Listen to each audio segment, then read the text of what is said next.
Bonjour mesdames et messieurs.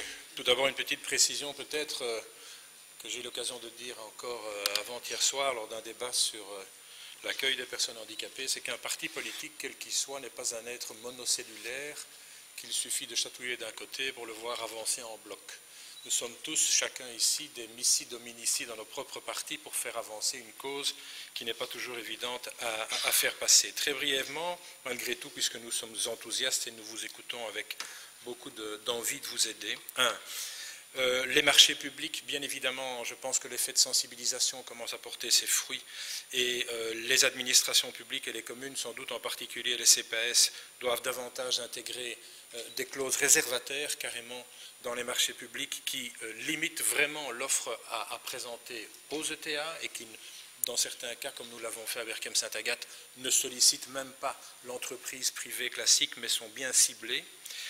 Que nous ayons un jour une obligation de 3% et non pas une recommandation, ça me semble évident, et si tous nous y sommes sensibles, je ne vois pas pourquoi nous ne pourrions pas assez rapidement déposer une ordonnance avec l'ensemble des parties concernées en région bruxelloise pour que ce soit une véritable obligation pour les administrations publiques. Les 6% comme en France est une piste à mon sens que nous devons examiner concrètement pour voir d'abord quelle en a été l'efficacité, pour voir si c'est importable chez nous. Avec la difficulté institutionnelle, c'est qu'il y a une partie quand même des aspects économiques qui sont fédéraux et que donc là aussi nous allons devoir faire remonter cette demande vers le niveau fédéral, mais je le disais, ça n'est pas impossible, nous sommes des missi dominici. Une petite suggestion, moi je suis client comme beaucoup d'entre vous de produits du commerce équitable. Alors aujourd'hui on retrouve des rayons de produits de commerce équitable dans la plupart des grandes surfaces, ce qui fait un peu tort forcément à Oxfam, et c'est bien dommage, donc il faut continuer à aller chez Oxfam. Mais je me demande pourquoi on n'inventerait pas un label aussi ETA. Parce qu'une entreprise qui peut se vanter d'avoir effectivement et mettre dans sa communication le fait d'avoir fait appel en partie pour son produit à une entreprise de travail adapté, je pense que ça pourrait être une piste pour les inciter à le faire, à côté de l'un ou l'autre incitant fiscal, évidemment. La promotion, beaucoup de choses ont déjà été faites et ce que vous faites au niveau de la FEBRAC, j'ai l'occasion de le constater, est assez remarquable. On peut aussi continuer à cette promotion par des liens sur les sites publics comme les sites communaux, c'est le cas chez moi évidemment, aussi par les réseaux sociaux. En ce qui concerne la relance, nous avons soutenu ce plan de relance que Madame la ministre Tobrouk a évidemment mis sur la table et je pense que nous allons devoir le continuer.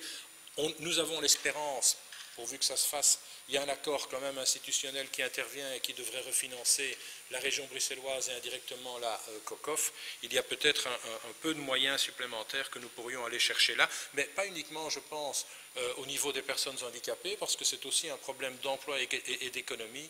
Et donc je solliciterai également le ministre de l'économie, M. Serex, pour qu'il se penche sur cette question.